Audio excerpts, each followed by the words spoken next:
This is episode 314 of the Super League Pod. If you want outdated references, mispronouncing player names, and getting the schedule all wrong, you're in the right place. News, fan reviews, and even a bit of transfer speculation not involving Tom Lynham this week. Get strapped in. SLP time.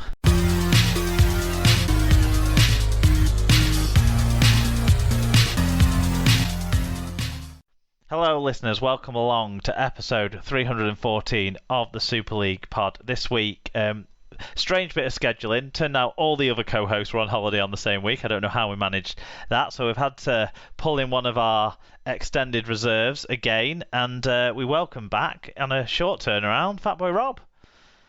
Good evening. Late call-up. I'm starting to feel a bit like David Fairclough. Show me age there. Do you know what? I bet you don't even know what that is, do you? He was the 80s version of what Ole Gunnar Solskjaer was in the 90s, wasn't he? Yeah. That would have been a more up-to-date reference. We're still not that up-to-date, are we? No. Well, it's about as up-to-date as I get, to be fair. But you also called out yourself that normally after a cup final we get a fan of the winning side on, and it was your cup final at the weekend. So, we did win our cup final. It was beautiful and glorious. So we'll get to Castleford versus Leeds at Headingley and all the other matches that did take place in the Super League. Before we do that, do you want to tell us about our wonderful sponsor? Our wonderful sponsor's been working very hard this week, listing diaries and calendars and what have you. It's Rob's Toy Shop. If you visit the store and you put in SLP discount at the checkout, then you can either get 5% discount and put 1% into the SLP coffers, or you can send the full 6% to the SLP coffers. Yeah, so you just have to go to stores.ebay.co.uk/Rob's Toy Shop. But they'll be linked on the episode blog post on superleaguepod.com. It's a good job, really, because I fluffed that. You did fine. What we've got coming up today is plenty of news. Late breaking big Tuesday news story, but seeing us, the show was pushed back a day. We've managed to cover the coaching departure at Wakefield, and then we thought we might have had 6 games, but we only had 5 in the end. And I also think the match review panel must have been called off by COVID or something this week, because there's no disciplinary stuff for us to talk about today. There is. It's there. It's in a different format. I checked it out this afternoon to see if Matautier got a ban, and he didn't.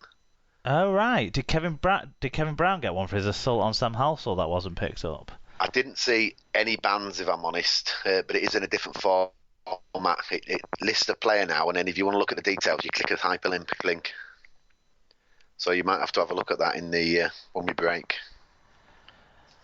Okay, no, that's how it is. Yeah, it's been like that before on the actual website, but normally they put a summary. But it looks like there was no charges, so all the citations that were looked at this week, no charges by the looks of things. So maybe that's why we've not had a disciplinary update. So we won't need to talk about that later on. What we're going to start with, there was a couple of bits of feedback on topics we talked about last week on the show. The first one comes from our fact checker Neil Ormston about Ben Thaler's 400th Super League game. We mentioned this in the wrap up, I think, of last week's show, but Neil got in touch as well. He said, "Now normally I would never question a call made by a referee, but when they stray onto my turf, that's quite a different matter. The claim: Ben Thaler will ref his 400th Super League game on Friday. The Rugby League Record Keepers Club verdict: false. The 399 covered up to that point had included middle eights games, which are not officially qualifiers, to give them their more formal name at the time, not included in Super League stats, as it's treated as a different competition. So Leeds versus Cass was actually Ben's 387th Super League match." But you didn't care which game it was, did you? You just cared that they helped you win.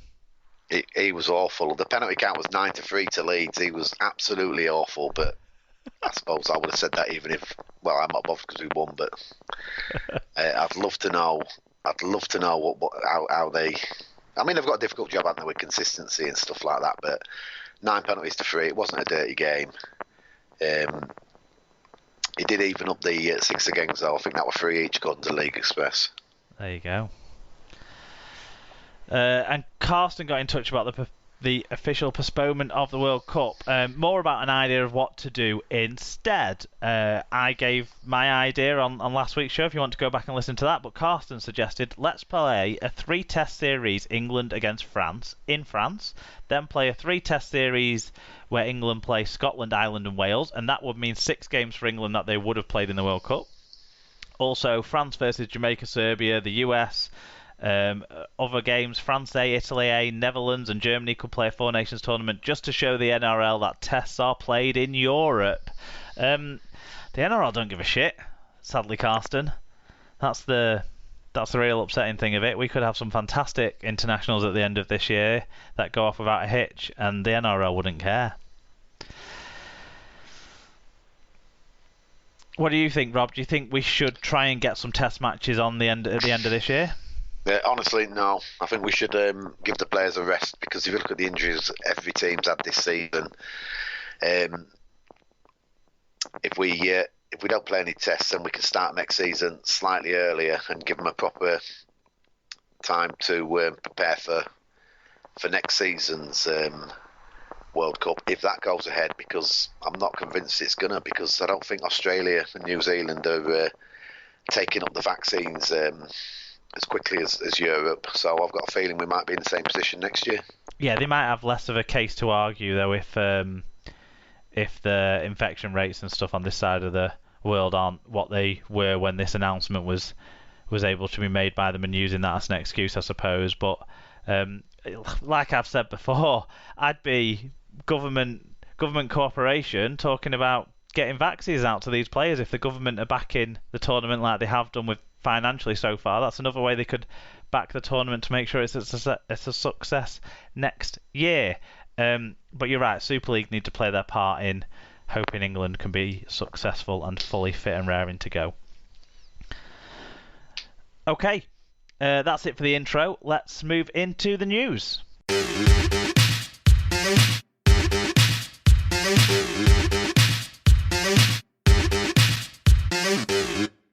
So we're going to start with a big news from this today, as we're recording on the Tuesday, from Wakefield, where Super League side Wakefield Trinity have parted company with head coach Chris Chester, with assistant boss Willie Poaching taking interim charge. Chester, who's 42, has been in charge since March 2016 and guided Trinity to 2 top 5 finishes and a Challenge Cup semi-final in the 5 years at the helm.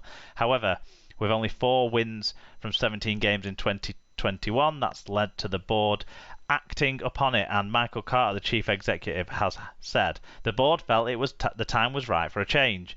For many reasons, we are stuck in a rut and have an incredibly important period coming up where the future of Super League will be defined. Chris came in at a low point for the club and for me personally and completely changed things around. Under his leadership, we played some of the best rugby the club has ever seen in Super League in 2017 and 2018. So, bit of a surprise, Rob? Well, yeah. I mean, I can sort of see why they've got rid of him. I'm not sure who's going to want that job because they don't spend the cap. I suppose Danny Ward, he's from this neck of the woods, isn't he? He might be somewhere in there. But I mean, that statement says to me that he's not confident of finishing in the top 10 next year with Chester in charge, which makes me think that maybe these rumours we've heard about a 14-team Super League next year going down to two lots of 10 might be true. But I mean, they haven't been very good, have they? And they threw away an 18-0 lead on this weekend, which was probably the straw that broke the camel's back.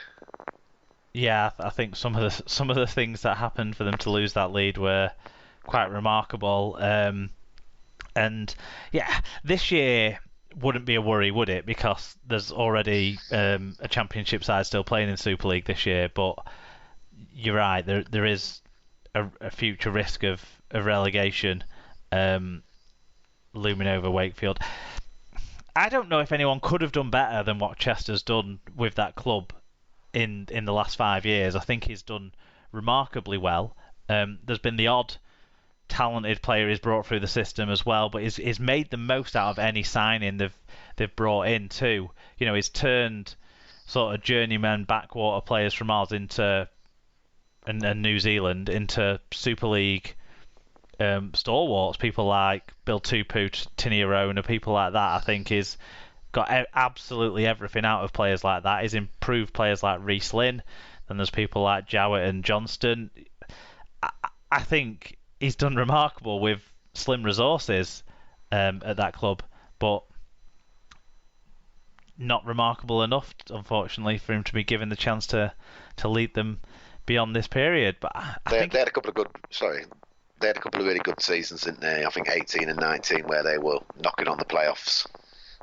And, but for Scott Griggs, they might have had an even more bigger impact in the playoffs in that time. I think Chester probably needs a break. It's been pretty torrid, hasn't it? There was all the stuff about the player revolt that never really happened. There's been a few individual players who've given him a bit of grief with their behaviours as well. It's funny because the guy he had before Chester, was it Smith? They had Brian Smith, didn't they, for the end of a year? But then they brought in James Webster, and that didn't work out, and he was sacked pretty quickly. And they didn't like the discipline that he had. Yeah. But Chester's body language in some of his press conferences has been awful this season. It's like he looks like a broken man. So you're probably right. Okay, well, good luck to Willie poaching in the interim. Shall we move on to a retirement, Rob? Yep, so Salford Red Devils and former England prop Lee Mossop has retired with immediate effect on medical grounds. The 32-year-old entered a career that included spells at Wigan, Parramatta and Huddersfield, among others. Mossop won 2 grand finals and 2 Challenge Cups at Wigan, as well as leading Salford to both those finals as captain. So that's pretty quick news then. Didn't he play at the weekend? He played at Wigan on Friday night, yeah. Yeah. So I'm wondering if he's just got an injury that's put him out for the rest of the season and he was planning to retire at the end of the season anyway. Yeah, I mean, these shoulder issues have dogged him for years and years. He dislocated his shoulder back in the 2011 Challenge Cup final, I'm fairly sure, if I remember right. And he never really got it right. It scuppered his time in Parramatta. He played 3 games, then popped it out again and never recovered. When he came back to Wigan, they never could get it right. It seemed at Salford, when it was Watson and Brown in charge there, they seemed to be getting it right. He seemed to be in much better nick and playing a lot more regularly. But this year it's been not consistently playing, and maybe this shows the reason why, that his shoulder problems come back and he just can't get it right. I think he's going to have an operation now, which he said will see him right from terms of having a good quality of life. And when you're at that point, you know, like we spoke about with Don Manfredi last week, you've got to take the right decision for yourself, and I think retirement is that. But congratulations to Mossop on a good career, and sad it's not ended on his terms. Maybe he'll take up boxing because he does like a good fight, doesn't he? I'll miss him for that alone. I don't think he'll take up glass collecting, will he? Staying with Salford, they've signed halfback Brodie Croft from NRL side Brisbane Broncos on a 2-year deal from 2022 onwards. The 24-year-old has scored 14 tries in 65 NRL games in total for Melbourne Storm and the Broncos, with 1 try in 12 matches this season. Big signing for Salford, this. I'll have to take your word for that, because I wasn't interested in the NRL before it was cool. Well, you know, he looked like a future star at the Storm. He's not quite delivered, and it seems like the Broncos just want to get him off their cap, and maybe that rumour from Salford fans is they're going to be paying some of his wages, which explains why a club that's not very wealthy can afford to bring in a relatively high-profile player. So, yeah, but I think if he has the right attitude to playing in Super League, he could be really good for them, so we'll see about that. But one last bit of Salford news, Rob. Salford Red Devils winger Rhys Williams has extended his contract until the end of the 2023 season. The Welshman joined Salford from London Broncos ahead of the 2020 season and helped the club reach their first Challenge Cup final in 51 years. The 31-year-old has scored 11 tries in 38 appearances for